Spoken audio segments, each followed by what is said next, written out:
नमस्कार साथियों, आलम study and job पर मैं यहाँ पे आपका स्वागत करता हूँ। हमने सेकंड ग्रेड सामाजिक अध्ययन के लिए एक सीरीज स्टार्ट की है। ये सीरीज है अर्थशास्त्र से संबंधित है। किससे संबंधित है? अर्थशास्त्र से। जो अर्थशास्त्र के जितने भी टॉपिक दिए हुए हैं उन सारे टॉपिकों के जो मोस्ट क्वेश्चन है उन क्वेश्चनों को हम इस क्लास के माध्यम से करेंगे। प्रत्येक टॉपिक वाइज क्वेश्चन करेंगे। हर टॉपिक के जितने भी महत्वपूर्ण क्वेश्चन बनते हैं, चाहे 20 हो, 30 हो, 50 हो, 100 हो, जितने भी महत्वपूर्ण क्वेश्चन बनते हैं वो टॉपिक वाइज करेंगे। तो आज इस क्लास में हम करेंगे राष्ट्रीय आय। जो राष्ट्रीय आय है, नेशनल इनकम, उनसे संबंधित जो टॉप क्वेश्चन है 100 के लगभग इस क्लास के माध्यम से करेंगे। तो क्लास के अंत तक जरूर से जरूर बने रहना सभी को। और इन सारे टॉपिकों की हर टॉपिकों के जो महत्वपूर्ण क्वेश्चन बनते हैं वो करवा देंगे और उसके प्लेलिस्ट बना देंगे। उसमें वहां जाकर आप सारे टॉपिकों के क्वेश्चन देख सकते हो।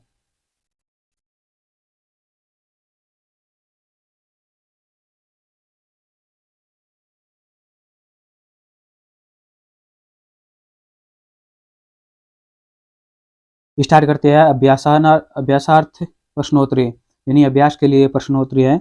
आपने पहले पढ़ रखा होगा अर्थशास्त्र के जो जितने भी टॉपिक है। अब ये जो आप क्वेश्चन पढ़ेंगे तो आपको पता चल जाएगा आप कितने क्वेश्चन सही हो रहे हैं या कितने गलत हो रहे हैं, कहाँ आपकी कमी रह गई है। तो उस कमी को दूर करने के लिए हमने ये सीरीज स्टार्ट की है।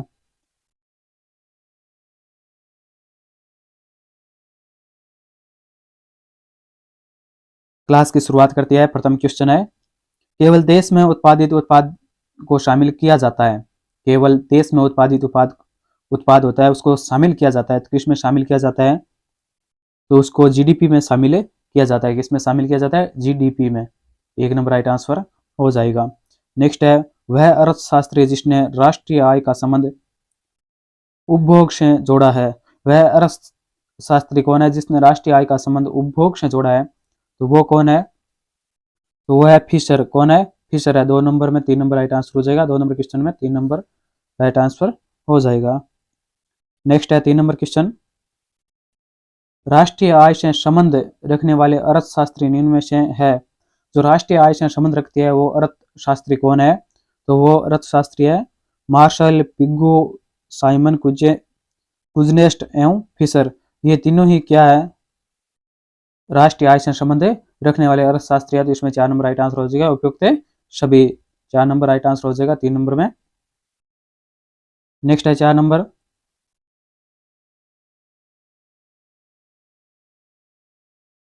विकास दर का निर्धारण जिस आधार से विकास दर का निर्धारण जिस अवधारणा से किया जाता है वो अवधारणा कौन सी है? तो किससे किया जाता है? तो वो किया जाता है जीडीपी से। किससे किया जाता है? जीडीपी के से किया जाता है। 2 नंबर राइट आंसर होगा। नेक्स्ट है, उत्पादन प्रक्रिया के दौरान पूंजीगत संसाधनों में होने वाली गिरावट को कहते हैं। उत्पादन प्रक्रिया के दौरान पूंजीगत संसाधनों में होने वाली गिरावट को कहते हैं। तो उस गिरावट को क्या कहते हैं? तो उसको कहते हैं मूल्यह्रास, पूंजी उपभोग भत्ता और पूंजी ह्रास, ये सभी कहते हैं। तो इसमें 4 नंबर राइट आंसर हो जाएगा। उपयुक्त सभी 5 में 4 नंबर राइट आंसर होगा। नेक्स्ट है 6 नंबर, राष्ट्रीय आय समाज की वस्तुपरक आय का वह भाग है जिसमें मुद्रा मापदंड द्वारा मापा जा सके। तो ये किसने कहा था?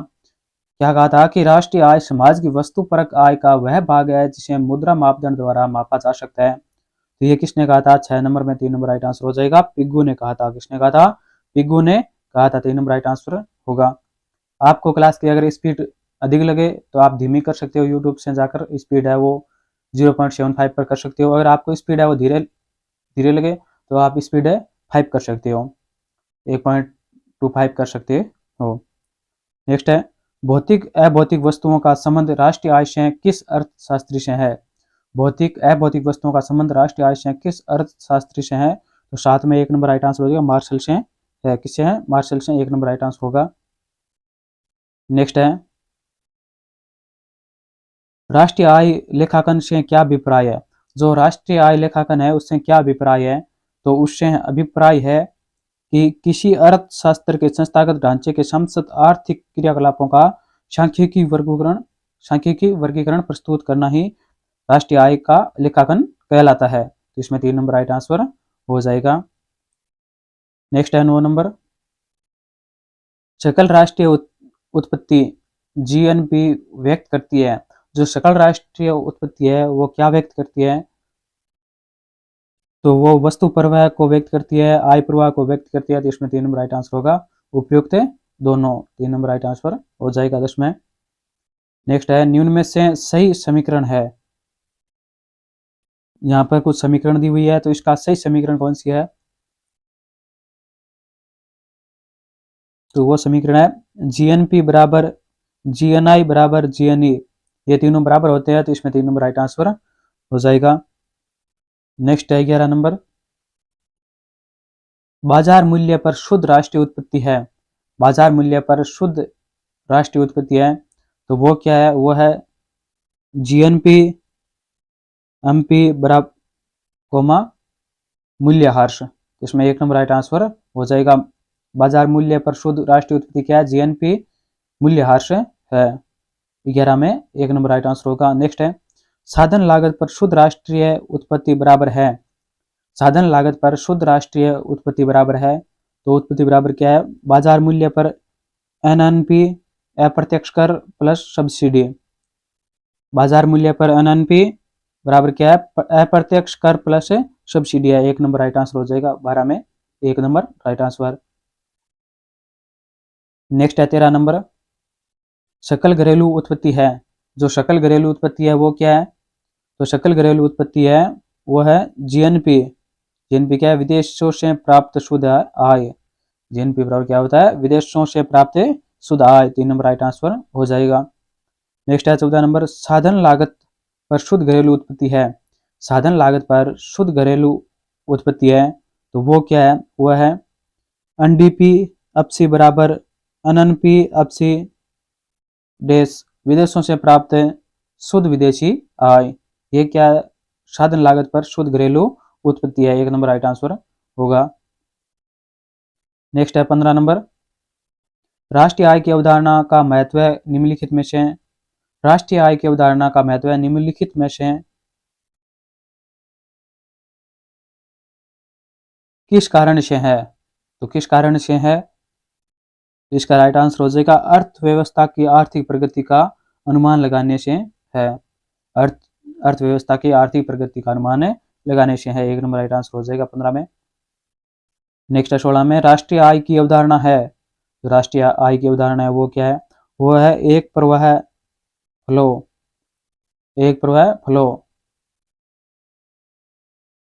तो 1 नंबर राइट आंसर हो जाएगा 16 में। एक प्रवाह, राष्ट्रीय आय की अवधारणा क्या है? एक प्रवाह या फिर फ्लो है। नेक्स्ट है 17 नंबर, निम्न समीकरण में से कौन सा जीएनपी को अभिव्यक्त करता है? निम्न समीकरण में से कौन सा जीएनपी को अभिव्यक्त करता है? तो वो कौन अभिव्यक्त करता है? वो है सी भाग आई प्लस जे प्लस कोष्टक एक्स माइनस एम है। ये क्या जीएनपी को अभिव्यक्त करता है? 2 नंबर राइट आंसर हो जाएगा। नेक्स्ट है एक गृहिणी की सेवाएं राष्ट्रीय आय में शामिल होगी या नहीं? तो एक जो गृहिणी होती है, यानी घर में काम करने वाली जो माताएं होती हैं हमारी, एक गृहिणी की सेवाएं राष्ट्रीय आय में शामिल होगी या नहीं होगी? तो वो क्या है? नहीं होगी। 2 नंबर राइट आंसर हो जाएगा, शामिल नहीं होगी। नेक्स्ट है राष्ट्रीय आय में निम्न को शामिल नहीं किया जाएगा। राष्ट्रीय आय में निम्न को शामिल नहीं किया जाएगा, तो किसको शामिल नहीं किया जाएगा राष्ट्रीय आय में? तो वो है पेंटर द्वारा स्वयं के निर्मित पेंटिंग, ये सत्य है। मास्टर द्वारा अपने बच्चों को पढ़ाना, ये राष्ट्रीय आय में शामिल नहीं किया जाएगा। गृहिणी की सेवाओं को राष्ट्रीय आय में शामिल नहीं किया जाएगा। तो इसमें 4 नंबर राइट आंसर हो जाएगा उपयुक्त सभी। इन सभी को क्या राष्ट्रीय आय में सम्मिलित नहीं किया जाएगा। नेक्स्ट है राष्ट्रीय आय में शामिल किया जाता है। तो राष्ट्रीय आय में शामिल किसे किया जाता है? तो राष्ट्रीय आय में शामिल किया जाता है अंतिम वस्तुओं एवं सेवाओं को, किसान द्वारा उत्पादित उत्पादन को, सीमेंट उत्पादन को, इन सभी को क्या किया जाता है? राष्ट्रीय आय में शामिल किया जाता है। तो 4 नंबर राइट आंसर हो जाएगा। नेक्स्ट है 21 नंबर, शुद्ध राष्ट्रीय उत्पादन है। शुद्ध राष्ट्रीय उत्पादन है, तो वो क्या है? शुद्ध राष्ट्रीय उत्पादन वह है सकल राष्ट्रीय उत्पाद डैश मूल्यह्रास। सकल राष्ट्रीय उत्पाद है डैश मूल्यह्रास है। तो इसमें 2 नंबर राइट आंसर हो जाएगा। यही क्या है? शुद्ध राष्ट्रीय उत्पाद है। नेक्स्ट है साधन लागत पर सकल राष्ट्रीय उत्पाद है। साधन लागत पर सकल राष्ट्रीय उत्पाद है, तो वो क्या है? वो है जीएनपी 8 एमपी डैश इनडायरेक्ट टेयर प्लस सब साइडेस। इसमें 1 नंबर राइट आंसर हो जाएगा। ये क्या है? साधन लागत पर सकल राष्ट्रीय उत्पाद है। 22 में 1 नंबर राइट आंसर होगा। नेक्स्ट है 23 नंबर। भारत में सबसे पहले राष्ट्रीय आय का अनुमान किसने लगाया था? भारत में सबसे पहले राष्ट्रीय आय का अनुमान है वो किसने लगाया था? वो लगाया था दादा भाई नौरोजी ने। दादा भाई नौरोजी ने सबसे पहले भारत में राष्ट्रीय आय का अनुमान लगाया था। 3 नंबर राइट आंसर हो जाएगा। नेक्स्ट है वर्तमान में राष्ट्रीय आय में कृषि का योगदान है। जो वर्तमान में राष्ट्रीय आय है उसमें कृषि का योगदान कितना है? तो वर्तमान की जो राष्ट्रीय आय है उसमें कृषि का योगदान है 20%। कितना है? 20% है। 2 नंबर राइट आंसर हो जाएगा। नेक्स्ट है वास्तविक रूप से राष्ट्रीय आय का अभिप्राय है। वास्तविक रूप से राष्ट्रीय आय का क्या अभिप्राय है? तो उसका अभिप्राय है साधन लागत पर शुद्ध राष्ट्रीय उत्पाद। साधन लागत पर शुद्ध राष्ट्रीय उत्पाद, यही क्या है? वास्तविक रूप से राष्ट्रीय आय का अभिप्राय है। 2 नंबर राइट आंसर हो जाएगा। नेक्स्ट है साधन लागत पर शुद्ध घरेलू उत्पत्ति है। साधन लागत पर शुद्ध घरेलू उत्पत्ति है तो वो क्या है? साधन लागत पर शुद्ध घरेलू उत्पत्ति वो है एनडीपी 8 अपसी बराबर एनएनपी अपसी देश विदेशों से प्राप्त शुद्ध आय। तो इसमें 1 नंबर राइट आंसर हो जाएगा। ये क्या है? साधन लागत पर शुद्ध घरेलू उत्पत्ति है। नेक्स्ट है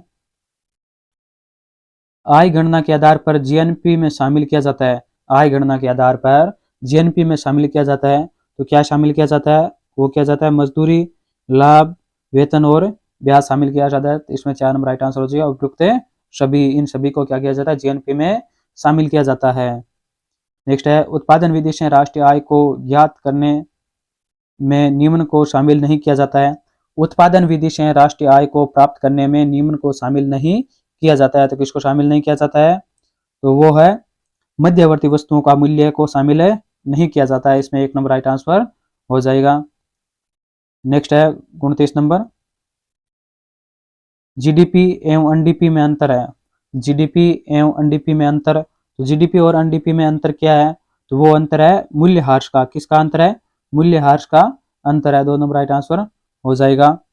नेक्स्ट है किसी देश की राष्ट्रीय आय का निर्धारण करने के लिए, किसी देश की राष्ट्रीय आय का निर्धारण करने के लिए निम्नलिखित में से कौन सी पद्धति का प्रयोग है, कौन सी पद्धति प्रयोग में नहीं लाई जाती है? तो कौन सी पद्धति प्रयोग में नहीं लाई जाती है? तो वो है निवेश पद्धति। कौन सी पद्धति है? निवेश पद्धति। 3 नंबर राइट आंसर हो जाएगा। नेक्स्ट है वर्तमान में राष्ट्रीय आय से संबंधित अधिक योगदान है। वर्तमान में जो राष्ट्रीय आय है उसमें सबसे अधिक योगदान किसका है? तो वो है किसका है आप बताओ? वो है सेवा क्षेत्र का। किसका है? सेवा क्षेत्र का है। 2 नंबर राइट आंसर हो जाएगा। नेक्स्ट है राष्ट्रीय आय की परिभाषा में प्रोफेसर पिगू ने कौन सा दृष्टिकोण अपनाया है? जो राष्ट्रीय आय की परिभाषा है उसमें प्रोफेसर पिगू ने कौन सा दृष्टिकोण अपनाया है? तो कौन सा दृष्टिकोण अपनाया है? मौद्रिक दृष्टिकोण अपनाया है। 2 नंबर राइट आंसर हो जाएगा। नेक्स्ट है प्रति व्यक्ति आय बराबर क्या होता है? जो प्रति व्यक्ति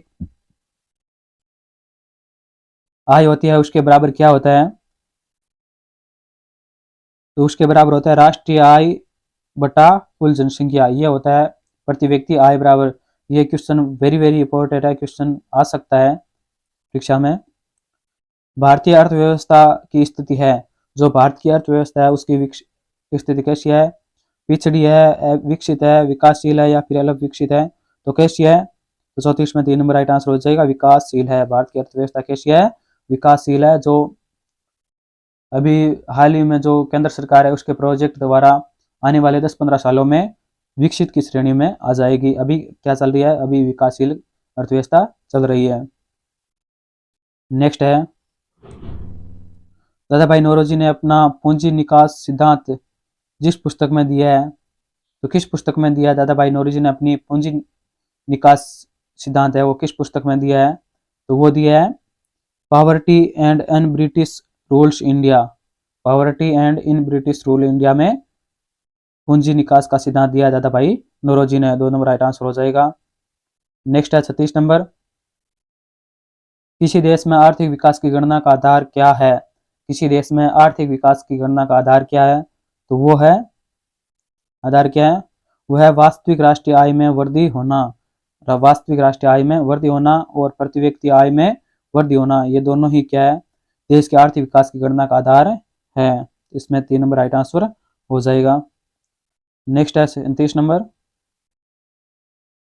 वास्तविक राष्ट्रीय आय में वृद्धि होने पर आर्थिक कल्याण पर क्या प्रभाव पड़ेगा।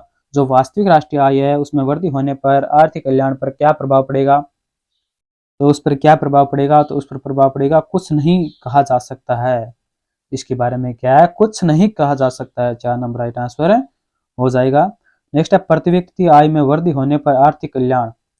प्रति व्यक्ति आय में वृद्धि होने पर आर्थिक कल्याण है वो किस प्रकार होगा, तो वो बढ़ेगा। आर्थिक कल्याण क्या होगा, बढ़ेगा। 1 नंबर राइट आंसर हो जाएगा। नेक्स्ट है, यदि श्रमिकों के कार्य घंटों में वृद्धि के कारण राष्ट्रीय आय में वृद्धि होती है तो आर्थिक कल्याण कैसा होगा। यदि श्रमिकों के कार्य घंटों में वृद्धि के कारण राष्ट्रीय आय में वृद्धि होती है तो आर्थिक कल्याण कैसा होगा, तो आर्थिक कल्याण वो होगा घटेगा। आर्थिक कल्याण क्या होगा, घटेगा। 2 नंबर राइट आंसर हो जाएगा। नेक्स्ट है, भारत में केंद्रीय सांख्यिकी संगठन की स्थापना कब की गई। भारत में केंद्रीय सांख्यिकी संगठन की स्थापना है वो कब की गई थी, वो की गई थी 1951 में। कब की गई, 1951 में। 2 नंबर राइट आंसर हो जाएगा। नेक्स्ट है, सकल घरेलू उत्पाद है। सकल घरेलू उत्पाद है तो सकल घरेलू उत्पाद क्या है, तो वो है किसी अर्थव्यवस्था के आर्थिक कार्यकलापों की लागत माप है। किसी अर्थव्यवस्था के आर्थिक कार्यकलापों की लागत माप है। इसमें 2 नंबर राइट आंसर हो जाएगा। यही क्या है, सकल घरेलू उत्पाद है। नेक्स्ट है, निम्न में से कौन राष्ट्रीय लेखा संदर्भ में हस्तांतरण भुगतान नहीं है। निम्न में से कौन राष्ट्रीय लेखा संदर्भ में हस्तांतरण भुगतान नहीं है, तो कौन नहीं है, वो है कंपनियों द्वारा अंशधारकों का लाभांश भुगतान। कंपनियों द्वारा अंशधारकों का लाभांश भुगतान, ये क्या है, राष्ट्रीय लेखा संदर्भ में हस्तांतरण भुगतान नहीं है। 4 नंबर राइट आंसर हो जाएगा। नेक्स्ट है, भारत के गैर विकास व्यय में शामिल नहीं है। भारत के गैर विकास व्यय या खर्च में शामिल नहीं है, तो क्या शामिल नहीं है, वह रेलवे पर व्यय। रेलवे पर व्यय ये शामिल है नहीं है। 4 नंबर राइट आंसर हो जाएगा। नेक्स्ट है, निम्नलिखित में से कौन सा समीकरण गलत है। तो इनमें से कौन सा समीकरण है वो गलत है दिया हुआ है, तो देखते हैं कौन सा गलत है। वो है राष्ट्रीय आय बराबर बचत प्लस उपभोग कोष्टक साधन कीमतों पर। उपभोग है वो किस पर है, साधन कीमतों पर है। तो ये क्या है, इसमें समीकरण गलत है दिया हुआ है, तो 4 नंबर राइट आंसर हो जाएगा। और ये 3 दिए हुए ये सही है, मगर ये 4 नंबर की गलत दी हुई है, तो इसका राइट आंसर हो जाएगा 4 नंबर। नेक्स्ट है, जीएनपी को निम्न प्रकार से परिभाषित किया जा सकता है। जीएनपी को निम्न प्रकार से परिभाषित किया जा सकता है, तो किस प्रकार परिभाषित किया जा सकता है, वो है एनएनपी प्लस मूल्यह्रास। एनएनपी प्लस मूल्यह्रास है। 1 नंबर राइट आंसर हो जाएगा 45 में। नेक्स्ट है, सही कथन चुनिए। इसमें सही कथन चुनना है हमें, तो कौन सा कथन है वो सही है, वो है जीएनपी बराबर जीएनआई बराबर जीएनई है। इसमें 2 नंबर राइट आंसर हो जाएगा। यही क्या है, इसमें सत्य है, बाकी सब गलत है। नेक्स्ट है,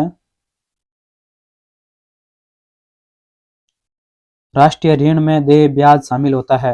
राष्ट्रीय ऋण में देय ब्याज शामिल होता है, तो ये किस प्रकार शामिल होता है, तो 47 में राइट आंसर हो जाएगा। 3 नंबर, व्यक्तिगत आय में शामिल होता है। किसमें शामिल होता है, व्यक्तिगत आय में शामिल होता है। 3 नंबर राइट आंसर हो जाएगा।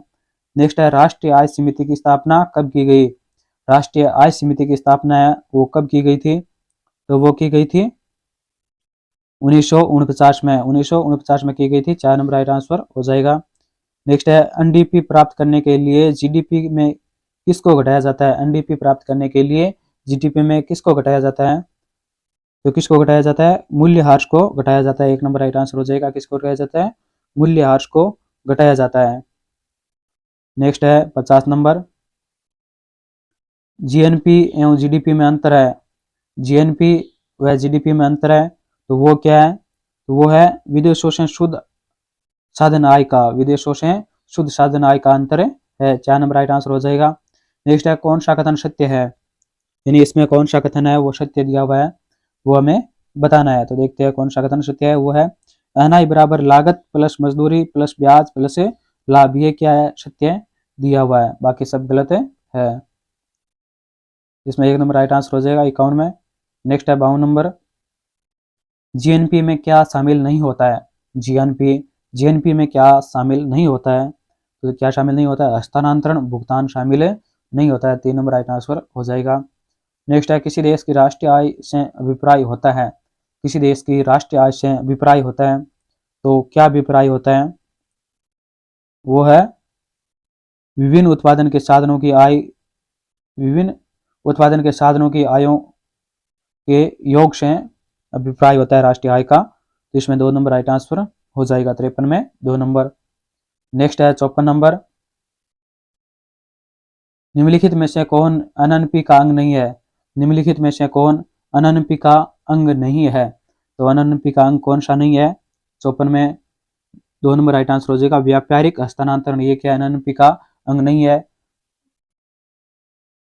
परोक्ष है, पूंजीगत हर्ष है, साधनों का भुगतान है, मगर ये 2 नंबर का ये नहीं है, तो ये राइट आंसर हो जाएगा। नहीं है पूछा था, 2 नंबर नहीं है, व्यापारिक हस्तांतरण नहीं है एनएनपी का अंग। नेक्स्ट है जीएनपी बराबर सी प्लस आई प्लस जी प्लस कोष्टक एक्स माइनस एम का उपयुक्त समीकरण है। तो ये समीकरण किसका है? तो ये समीकरण है उत्पादन पक्ष का विवरण है। उत्पादन पक्ष का विवरण है समीकरण। 3 नंबर राइट आंसर हो जाएगा। नेक्स्ट है, नेक्स्ट क्या है? विदेशों से प्राप्त आय है। विदेशों से प्राप्त आय है, तो विदेशों से प्राप्त आय कौन सी है? वो है राष्ट्रीय आय में शामिल होती है। विदेशों से प्राप्त आय किसमें शामिल होती है? राष्ट्रीय आय में शामिल होती है। इसमें 2 नंबर राइट आंसर हो जाएगा। नेक्स्ट है भारतीय राष्ट्रीय आय की गणना की प्रमुख कठिनाइयां है। भारतीय राष्ट्रीय आय की गणना की प्रमुख कठिनाइयां हैं, तो कठिनाइयां कौन सी है? वो है धारणामूलक, सांख्यिकी संबंधी, प्रशासनिक परिवर्तन संबंधी। तो उपयुक्त सभी 4 नंबर राइट आंसर हो जाएगा। नेक्स्ट है 58 नंबर, राष्ट्रीय आय का आकलन करने के लिए निम्न में से क्या शामिल नहीं किया जाता है? राष्ट्रीय आय का आकलन करने के लिए निम्न में से क्या शामिल नहीं किया जाता है? तो क्या शामिल नहीं किया जाता है? तो 58 में राइट आंसर हो जाएगा। 4 नंबर पेंशन है वो शामिल नहीं किया जाता है। पेंशन शामिल नहीं किया जाता किसमें? राष्ट्रीय आय का आकलन करते समय निम्न में से क्या शामिल नहीं किया जाता है? तो पेंशन को शामिल नहीं किया जाता है। नेक्स्ट है निम्न में से कौन सा असत्य है? इनमें से कौन सा असत्य है? तो वो है एनएनपी एनआई, ये क्या है? असत्य दिया हुआ है, बाकी सब सत्य है। नेक्स्ट है 60 नंबर, निम्न में से कौन राष्ट्रीय आय गणना की विधि नहीं है? तो इनमें से कौन सी राष्ट्रीय आय गणना की विधि नहीं है? तो 60 में राइट आंसर हो जाएगा मूल्य आवर्धक विधि। मूल्य आवर्धक विधि 1 नंबर राइट आंसर होगा। नेक्स्ट है सकल घरेलू उत्पाद में से को घटाकर निव्वल घरेलू उत्पाद प्राप्त किया जा सकता है। तो इस खाली स्थान में क्या आएगा? तो इसमें आएगा पूंजी के अवक्षय। पूंजी के अवक्षय, सकल घरेलू उत्पाद में से पूंजी के अवक्षय को घटाकर निव्वल घरेलू उत्पाद प्राप्त किया जाता है। 1 नंबर राइट आंसर हो जाएगा। नेक्स्ट है सकल घरेलू उत्पाद में विदेशों से प्राप्त निव्वल कारक आय को जोड़कर खालिस्तान को प्राप्त किया जाता है। तो किसको प्राप्त किया जाता है? 62 में राइट आंसर हो जाएगा सकल राष्ट्रीय उत्पाद को प्राप्त किया जाता है। सकल घरेलू उत्पाद में विदेशी से प्राप्त निव्वल कारक आय को जोड़कर सकल राष्ट्रीय उत्पाद को प्राप्त किया जाता है। 1 नंबर राइट आंसर हो जाएगा। नेक्स्ट है ब्राजील में टाटा कंपनी की कमाई भारत के खालिस्तान का एक हिस्सा है। तो इस खालिस्तान में क्या आएगा? तो 63 में राइट आंसर हो जाएगा। 2 नंबर राइट आंसर होगा, वो है कारक लागत पर सकल राष्ट्रीय उत्पाद। कारक लागत पर सकल राष्ट्रीय उत्पाद, इसमें 2 नंबर राइट आंसर हो जाएगा। नेक्स्ट है 20वीं शताब्दी में 50वें 60वें एवं 70वें दशक के प्रारंभिक वर्षों में भारतीय अर्थव्यवस्था में हुई वृद्धि को बिंदु दर कहा गया है। क्योंकि बिंदु दर क्यों कहा गया है? क्योंकि वृद्धि दर बढ़ रही है। वृद्धि दर बढ़ रही है, इसलिए कहा गया है। 1 नंबर राइट आंसर हो जाएगा। नेक्स्ट है ICOR का मतलब है। ICOR का मतलब है, तो इसका क्या मतलब है? इसका मतलब है वर्तमान पूंजी उत्पाद अनुपात। वर्तमान पूंजी उत्पाद अनुपात है ICOR का मतलब। 4 नंबर राइट आंसर हो जाएगा। नेक्स्ट है सकल घरेलू उत्पाद है। जो सकल घरेलू उत्पाद है वो क्या है? वो है किसी अर्थव्यवस्था के आर्थिक कार्यकलापों का लागत माप है। किसी अर्थव्यवस्था के कार्यकलाप आर्थिक कार्यकलापों का लागत माप है। 2 नंबर राइट आंसर हो जाएगा। नेक्स्ट है 67 नंबर क्वेश्चन, स्थिर मूल्यों पर राष्ट्रीय आय की वृद्धि को हम कहते हैं। स्थिर मूल्यों पर राष्ट्रीय आय की वृद्धि को हम कहते हैं, तो हम क्या कहते हैं, वो कहते हैं राष्ट्रीय आय की वास्तविक वृद्धि। राष्ट्रीय आय की वास्तविक वृद्धि 2 नंबर राइट आंसर हो जाएगा। नेक्स्ट है शुद्ध राष्ट्रीय उत्पादन बाजार कीमत पर निम्न के बराबर है। शुद्ध राष्ट्रीय उत्पाद बाजार कीमत पर निम्न के बराबर है, तो किसके बराबर है, तो वो है सकल राष्ट्रीय उत्पादन बाजार कीमत पर स्थिर पूंजी उपभोग के बराबर है। तो इसमें 3 नंबर राइट आंसर हो जाएगा। 68 में 3 नंबर। नेक्स्ट है 69, इनमें से कौन सा सकल राष्ट्रीय उत्पाद की गणना में समावेश नहीं होता है। इनमें से कौन सा है वो सकल राष्ट्रीय उत्पाद की गणना में समावेश नहीं होता है, तो वो कौन सा है, वो है पत्नी की सेवाएं, सार्वजनिक ऋण का ब्याज, पेंशन, ये सभी क्या है शामिल नहीं होता है। तो 4 नंबर राइट आंसर हो जाएगा। नेक्स्ट है 70 नंबर, व्यय योग्य आय निम्न के बराबर है। व्यय योग्य आय किसके बराबर है, तो इसमें राइट आंसर हो जाएगा वो है व्यक्तिगत आय देश प्रत्यक्ष कर के बराबर है। तो इसमें 1 नंबर राइट आंसर हो जाएगा। नेक्स्ट है सकल राष्ट्रीय उत्पाद की गणना करते समय निम्न में से बाह्य क्षेत्र किसे माना जाता है। सकल राष्ट्रीय उत्पाद की गणना करते समय निम्न में से बाह्य क्षेत्र किसे माना जाता है, तो किसे माना जाता है, तो वो माना जाता है निर्यात आयात को माना जाता है। 2 नंबर राइट आंसर हो जाएगा। नेक्स्ट है शुद्ध राष्ट्रीय उत्पाद एनएनपी बराबर होता है। जो शुद्ध राष्ट्रीय उत्पाद है एनएनपी उसके बराबर होता है, तो उसके बराबर क्या होता है, तो उसके बराबर होता है 72 में राइट आंसर होगा जीएनपी देश विदेशी सहायता। 2 नंबर राइट आंसर हो जाएगा। नेक्स्ट है यदि बाजार मूल्य पर राष्ट्रीय आय में आर्थिक अनुदान जोड़ दिए जाए तो अप्रत्यक्ष कर घटा दिए जाए तो बराबर होगा, तो क्या बराबर होगा, तो 73 में राइट आंसर होगा साधन कीमतों पर राष्ट्रीय आय के। तो किसके बराबर होगा, साधन कीमतों पर राष्ट्रीय आय के बराबर होगा। 2 नंबर राइट आंसर हो जाएगा।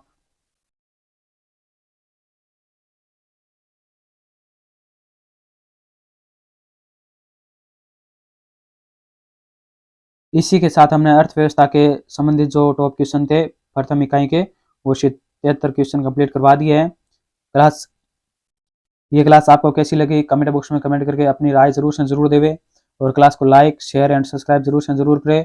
और जितने भी सेकंड ग्रेड का सिलेबस है, सेकंड ग्रेड उसका सारे का सिलेबस का हम हर टॉपिक के 100 क्वेश्चन करवा रहे हैं, तो आपको परीक्षा के दृष्टि से बहुत ही महत्वपूर्ण होंगे और बहुत ही सहायता प्राप्त होगी। हमने प्लेलिस्ट बना रखी है अलग अलग प्रकार की, वो प्लेलिस्ट भी आप जाके देख सकते हो, प्लेलिस्ट बना रखी है।